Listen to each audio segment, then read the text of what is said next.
1960 թվականին հիմնադրվեց Հայաստանի Հանրապետության Գիտությունների ազգային ակադեմիայի ռադիոֆիզիկայի և էլեկտրոնիկայի ինստիտուտը։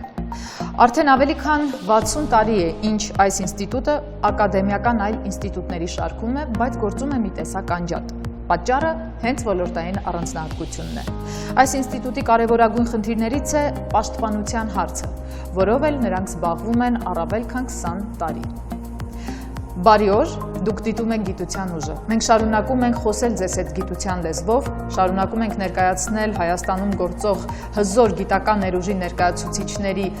երազանքներից, նախագծերից, հետազոտություններից և դրանց իրականացումից։ Գիտության ուժը զորեղ ուժ է, և դա այսօրվա իրականությունն է։ Մինչ մեր հյուրին ներկայացնելը հիշեցնենք, որ այսօր առավել քան երբևէ արդիական են դարձել առանց վարորդ մեքենայի ստեղծման մասին խոսելը։ Եվ իհարկե դա արդեն վաղուց իրականություն է, ինչի հիմքում հենց ռադիոֆիզիկական հնարավորություններն են։ Այսպիսով, մեր այսօրվա հյուրն է Հայաստանի Հանրապետության Գիտությունների ազգային ակադեմիայի ռադիոֆիզիկայի և էլեկտրոնիկայի ինստիտուտի գիտական ղեկավար պարոն Արսեն Հախոմյանը։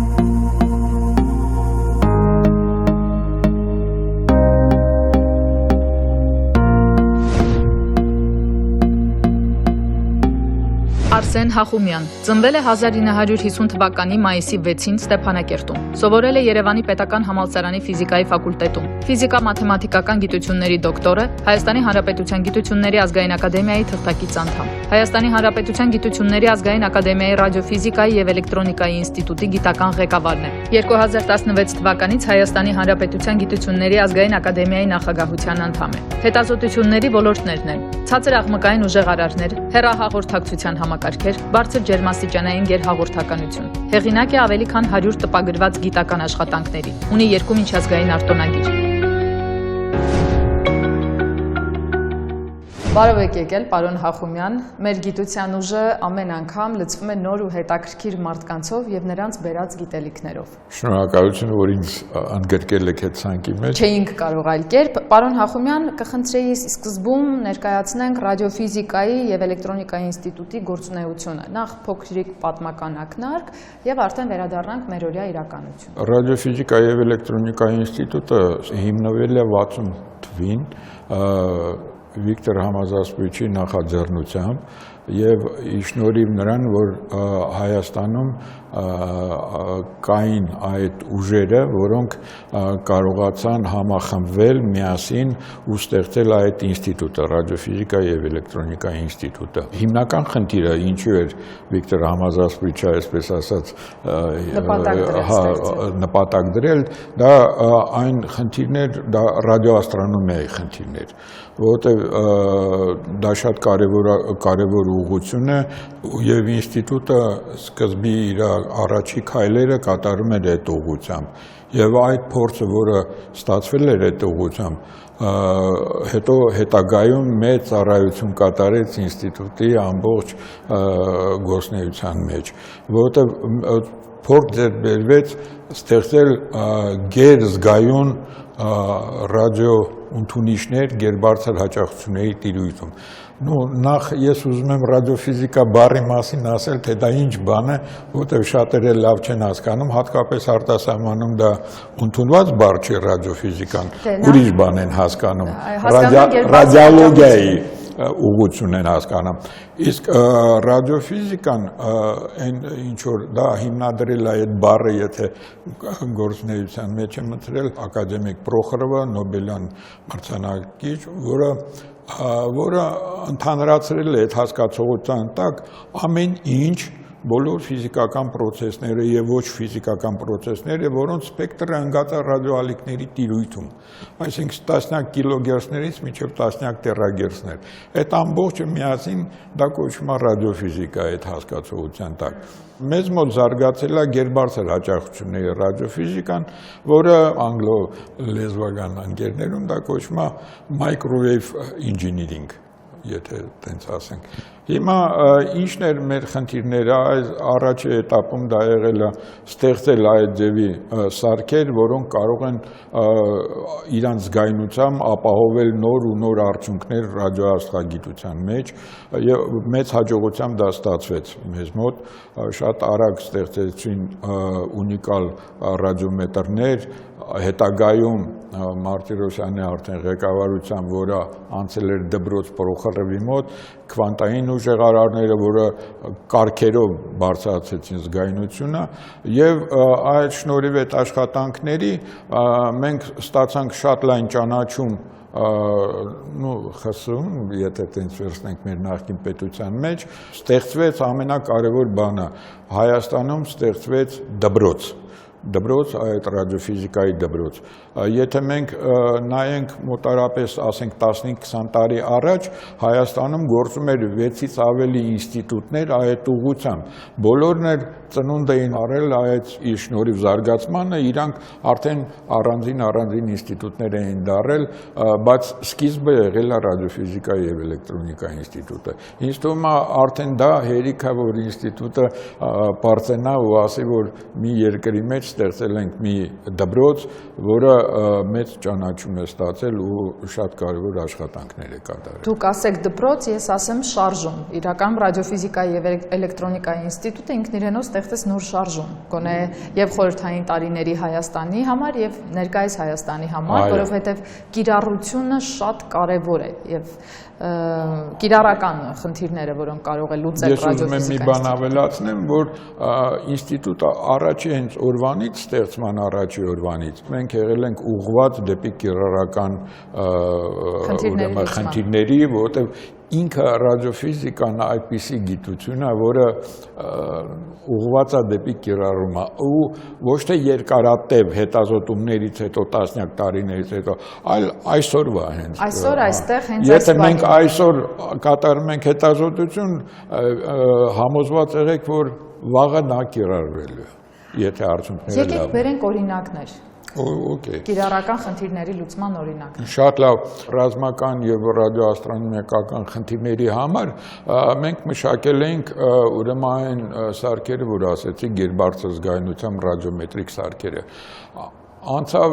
մի քիչ ժամանակ եւ նրանք լայն կիրառություն ստացան այլ ուղղության մեջ։ Մի առանձին ուղղություն զարգացվեց եւ ինստիտուտում եւ աշխարհում էլ դա հեռավոր զննում է։ Ռադարները մեկ ուրիշ զննում են, այ երկրի մակերեսին մթնոլորտի զննումը, դա կոչվում է remote sensing կամ հեռավոր զննում, այսինքն մենք կարող ենք այդ ընդունիչների, այդ համակարգերի եւ այն մշակումների, որը կատարվել են եւ բացի սարքերից անհրաժեշտ է գիտություն, այսինքն եթե այսօրվա լեզվով խոսանք, նաև այն ալգորիթմները, որոնք պետք է մշակվեն այս տվյալները։ Ռադարների եւ հեռահաղորդակցության տեխնոլոգիաների մասին խոսենք։ Հեռահաղորդակցության մեջ գերբարձր հաճախությունները ընդհանրապես այսօր բոլորը, եթե ես մի քանի տերմիններ ասեմ, Wi-Fi, Microwave արդեն ասել եք։ Այդ ամեն ինչը դա ռադիոհաճախություններն են, դա գերբարձր հաճախություններն են, սկսած 2 գիգագերցից եւ նույնիսկ GSM-ը, որ առաջի քայլն էր բջջային բաների, 5G-ն, որը 5-րդ սերունդն է, հիմա արդեն մուտք եղել ու քանի գնա զարգանալու է շատ արագ,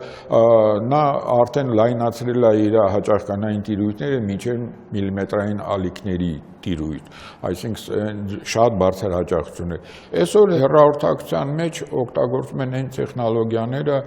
որոնք նաև առնչվում են ռադարային տեխնոլոգիաների հետ։ Ռադարային տեխնոլոգիաները միշտ էլ ունեցել են, կիրառումը միշտ մոտ է եղել կամ անմիջապես կան կիրառումների կամ շատ մոտ դրան, որտեղ եւ ավիոնիքսը, այսինքն թռչող օբյեկտների, ինքնաթիռների եւ այլ ամեն ինչը կատարվում է ռադարների միջոցով իրանց ուրեմն ուղեկցումը եւ այլն եւ անպայման չի դա անկարգեն ռազմականի, բայց այսօր մի հատ ուղղություն է առաջացել, որը միացրեց մեզ համար շատ կարեւոր, որովհետեւ միացրեց մեր փորձը միլիմետրային ալիքների եւ ռադարային տեխնոլոգիաների եւ դա այն է, որ անվարորդ մեքենաների ուրեմն տրաֆիկը այդ խնդիրը, որ հիմա դրված է ու արդեն զարգանում է։ Բայց աշխարհում որոշ կամպանիաներ հետ քաշեցին իրենց ծրագրերը դրա հետ կապված, հետ կանչեցին, որովհետև ամեն դեպքում առանց վարորդի մեքենան ունենում էր խնդիր։ Նա իր սովոր միջավայրից դուրս ասիմետրիկ գործողությունների սովոր չէր։ Իհարկե դա ճիշտ եք ասում, այնտեղ խնդիրները բազմաթիվ են բացի դրանից, բայց ոչ տեխնիկական բնույթի։ Կան խնդիրներ, որոնք տեխնիկական չեն, այլ իրավունքի խնդիրներ են, որտեղ ումից պահանջել, եթե հանդարտ մի բան վրայերտ։ Հա, երկրորդը, որպեսզի նման համակարգերը աշխատեն, պետք է ինֆրակառուցվածք լինի։ Օրինակ Հայաստանում դա հենց հիմա չի աշխատի, որովհետև նույնիսկ մենք դեռ չենք հասել վարորդով մեքենաների մասին, բայց մեկը վաղ թե ուշ դա գալու է։ Հետո դրա համար մենք որոշ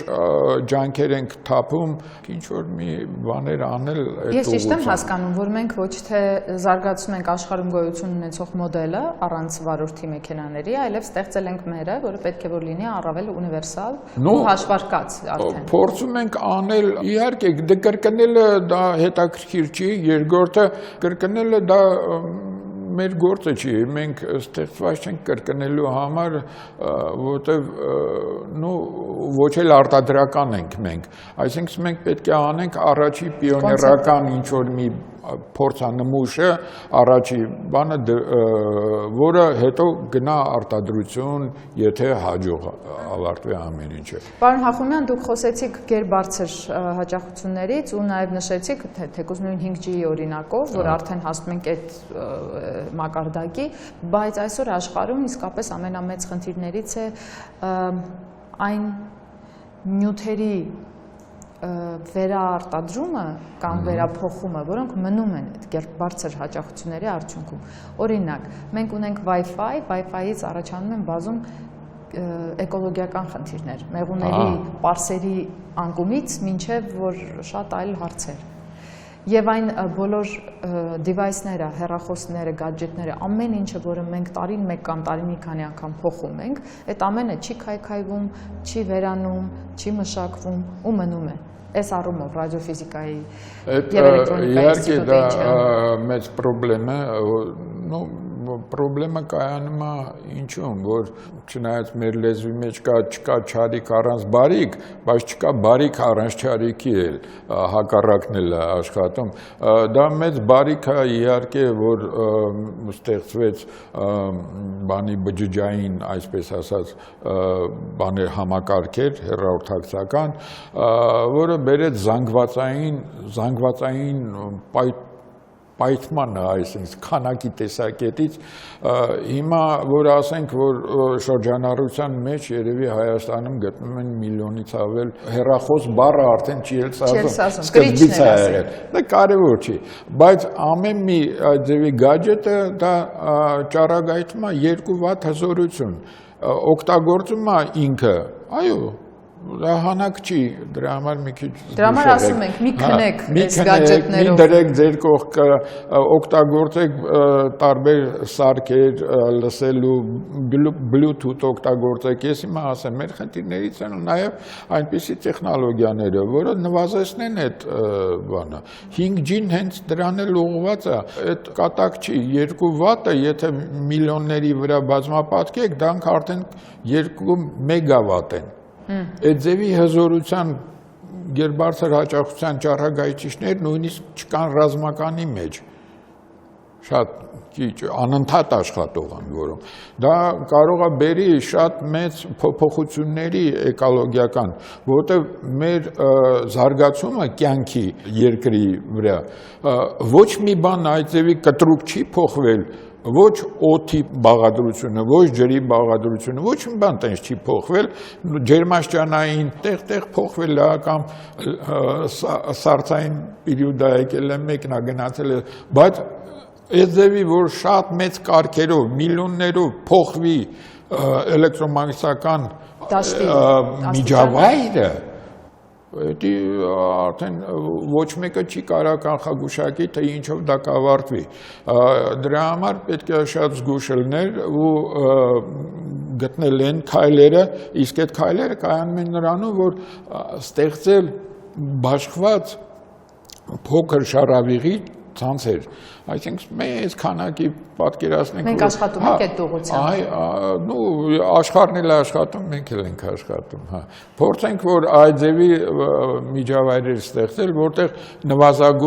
նվազեցնել այդ էլեկտրոմագնիսական ալիքների խտությունը։ Շնորհակալություն, պարոն Հախոմյան, կարճատև դադար տանք մեր զրույցին եւ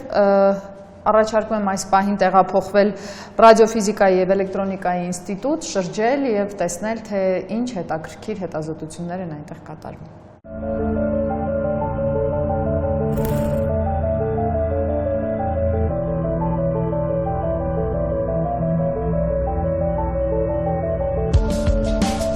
Մենք Հայաստանի Հանրապետության Գիտությունների ազգային ակադեմիայի ռադիոֆիզիկայի եւ էլեկտրոնիկայի ինստիտուտում ենք։ Մեր գիտնականները համագործակցում են Հարավային Կորեայի հայտնի կազմակերպության հետ, հատուկ նրանց համար ձևավորում, մշակում, ատեստավորում եւ ուղարկում են դիագնոստիկ սարքեր։ Հարյուրավոր միլիոնա տրանզիստոր պետք է սրա վրա տպագրվի, նկարահանվի, ոնց որ թե հետո հատուկ միջոցներով քայքայվի ու ձեր սխեման արտապատկերվի, յուրաքանչյուր այդ փոքրիկ միկրոսխեմայի, ասենք 2 մմ-ը 2 մմ բջջի մեջ իրեն հերթին ասենք 100,000-ավոր տրանզիստորներ, ոնց պիտի անեն։ Դրա համար օգտագործում են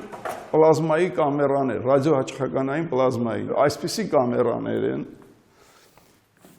որոնց ներսում սկզբից լինում է վակուում, հետո համապատասխան ձևով ներարկում են արգոն գազը, արգոն գազից հետո միացնում են ԳԲՀ գեներատորները, ուրեմն պատկերը ֆոտոմիջոցներով արդեն դրա վրա ֆոտոզգայուն էմուլսիայով պատելուց հետո նկարը հանվում է, հետո տեղակայում են այսպիսի կամերայի ներսում, օգտագործում են համաձայնեցուցիչ համակարգը, որով ԳԲՀ-ն, ասենք սա 2 կիլովատանոց ԳԲՀ է, միացնում են, դուք տեսնում եք ոնց որ ընդեղ այդպեսի լույս սրա մեջ, այս։ Փոփոխական էլեկտրամագնիսական դաշտի ազդեցության տակ իոնները սկսում են ռմբակոծել, ինչի համար անհրաժեշտ է համասեռ դաշտի առկայությունը։ Մեր մասնագետները պատասխանատու են հենց այս համասեռ դաշտի ստեղծման եւ գործարկման համար։ Մենք ԳԲՀ մաստի համար ենք պատասխան տվել իրենց, որ այո, մենք դիզայն ենք արել սա, որը տեսնում եք իրենից ներկայացնում է մագնիսական տվիչների մի համակարգ, ասենք 49 տվիչ է պարունակում, սա մեր դիզայնով պատվիրել ենք, հետո մենք ատեստավորել ենք սա, այսինքն այս բոլոր ելքերը տալիս ենք համակարգչին, համապատասխան տուփերի միջոցով ինֆորմացիան հավաքվում է, էկրանին դիսպլեյի արտապատկերվում է այսպիսի անտենայի, ասենք այսա տեղակայում են իրենց մոտ արդեն, սա պատրաստում են, ասենք, սրանից իրենց պետք է 2, 3, 4 հատ, ոչ հազարներ, միլիոններ, բայց սրանով իրանք կամերաները ատեստավորում են, որից հետո սկսում են արտադրել կիսահաղորդչային միկրոսխեմաները, այդ բարդ։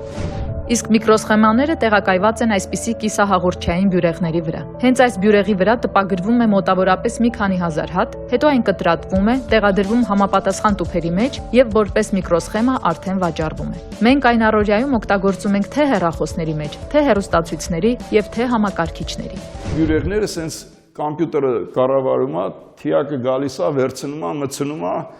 այսպես մի հատ լուսամուտ է բացվում, դուք չեք տես, սա վակուումում է կատարում։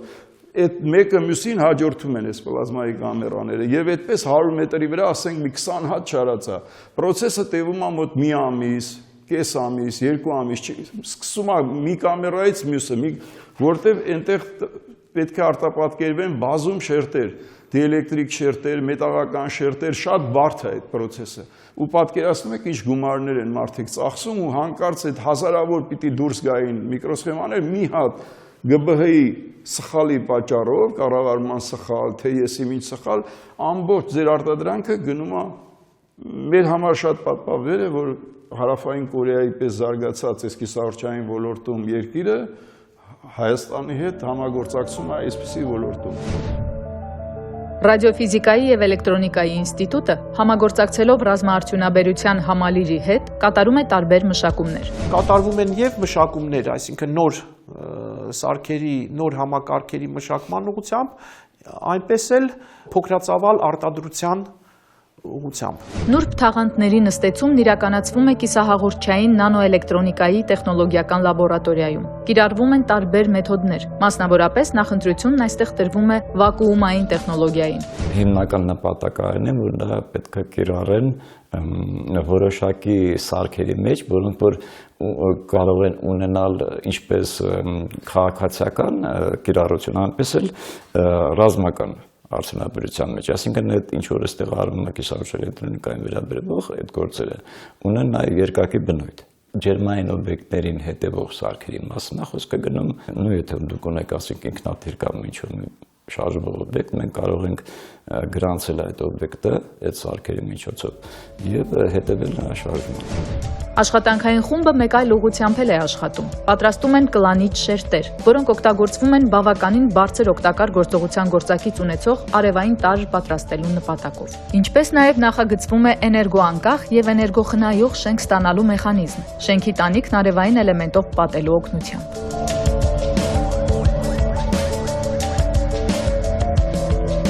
Պարոն Հախոմյան, վերջերս գիտեմ, որ իրականացրել եք բավականին լայնածավալ ու հետաքրքիր մի ծրագիր,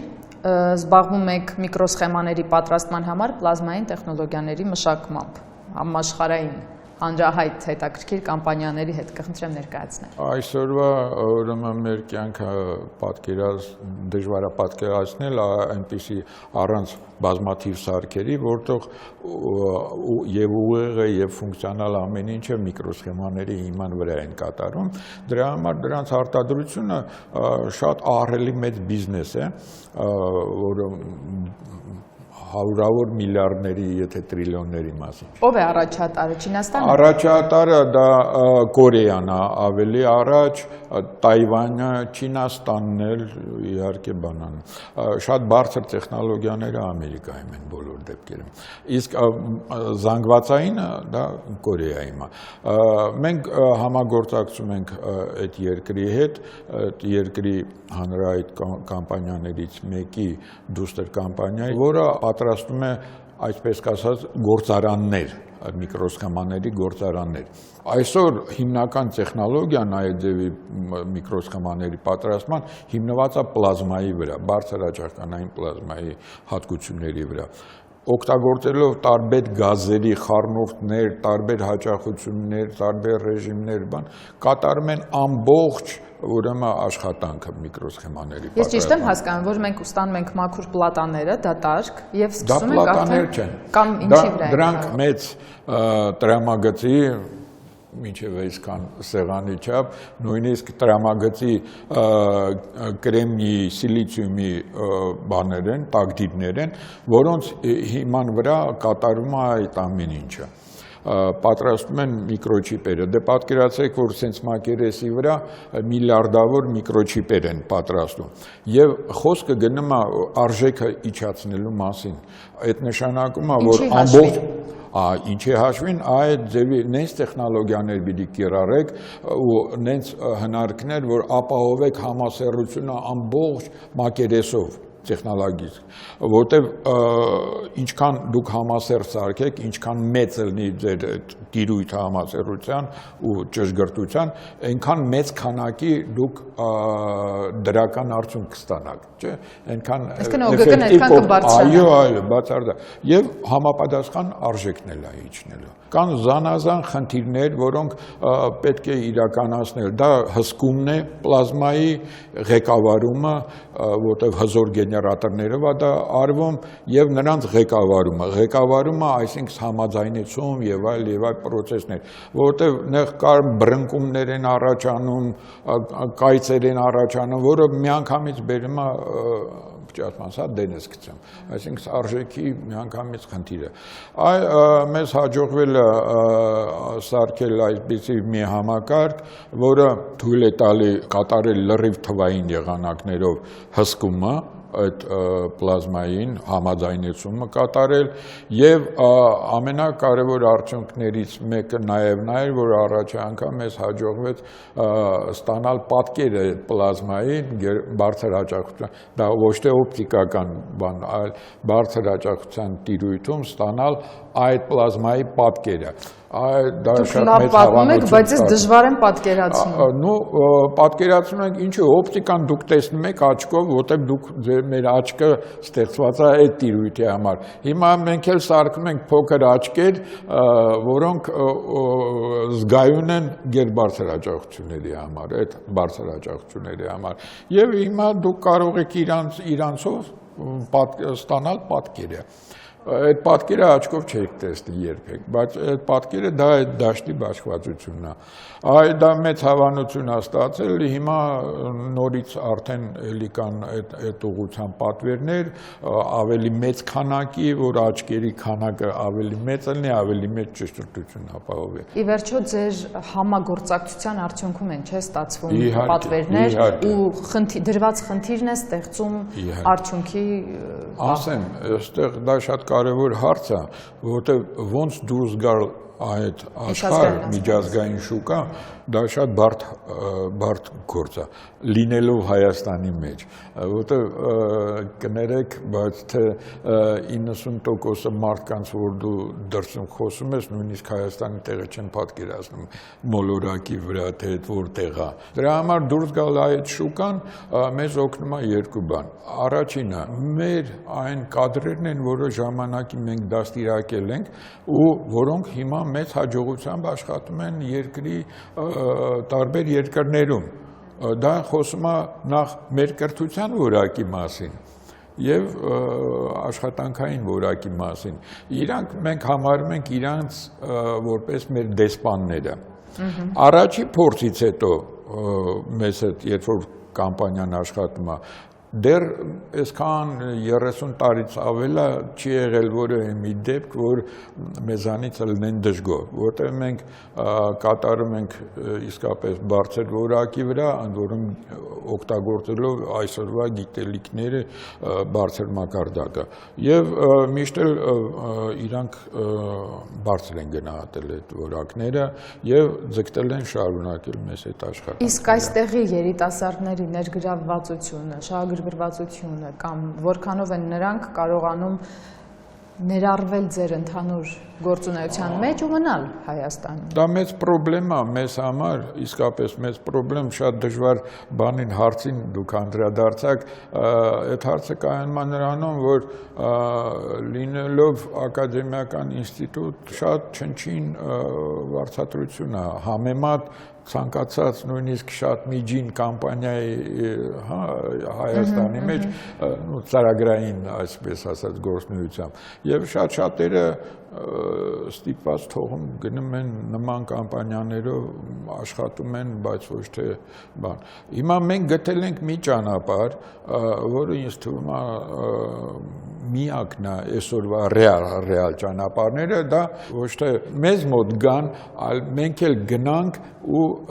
արդեն այդ կամպանիաների հետ ստեղծենք խմբեր, ստեղծենք աշխատանքային փորձարարական խմբեր։ Այո, այսինքն հիմքում դրված լինի պրոյեկտ հասկացողությունը։ Պրոյեկտ ենք անում, որ ֆիրման ուզում լինի, ուզում է մասնավոր լինի, ուզում է ես ինչ լինեմ, ուզում է արտասահմանյան լինի,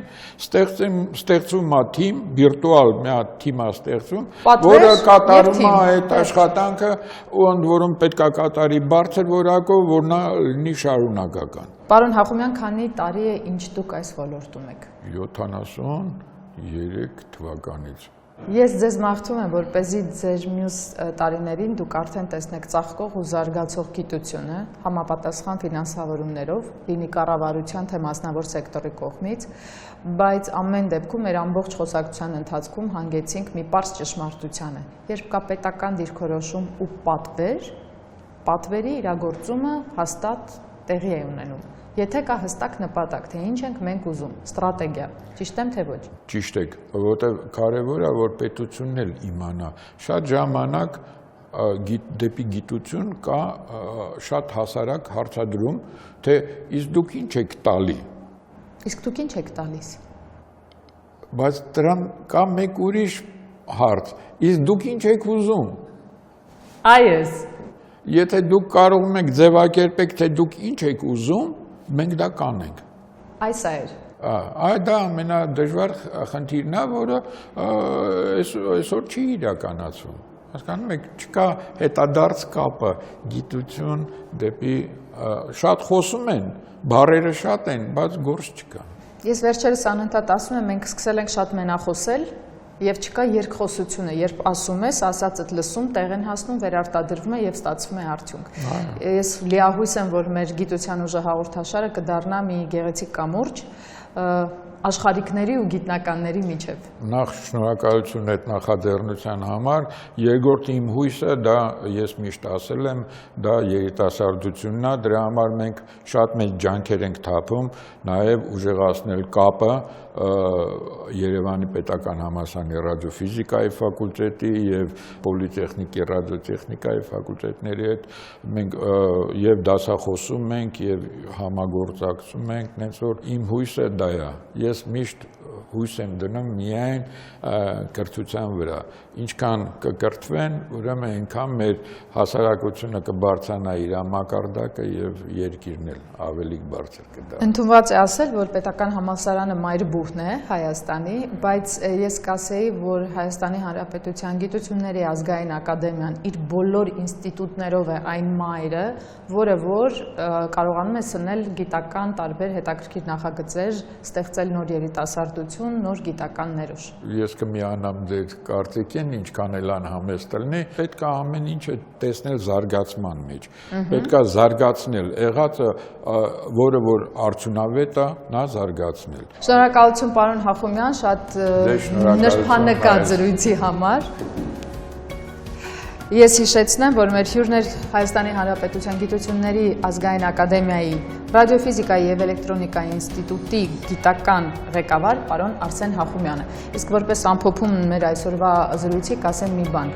Ես չգիտեմ, թե աշխարհում որտեղ է ստեղծվել գիտությունը որպես ինստիտուցիա, բայց որ հայի գենոմի մեջ միշտ կա անընդմեջ ստեղծելու եւ արարելու փաստը, որը գիտության հիմնարար սկզբունքն է, դա էլ է փաստ եւ առկա փաստ է։ Եվ կապ չունի, թե որքան մարտահրավերներ են նետում մեր գիտնականներին, միևնույն է, նրանք կարողանում են պատվով դուրս գալ ամենածանր կացությունից եւ կարողանում են ստեղծել այնպիսի նոր յուրօրինակ գիտական ներուժ, որը աշխարհում դարձել է եւ է թելադրող։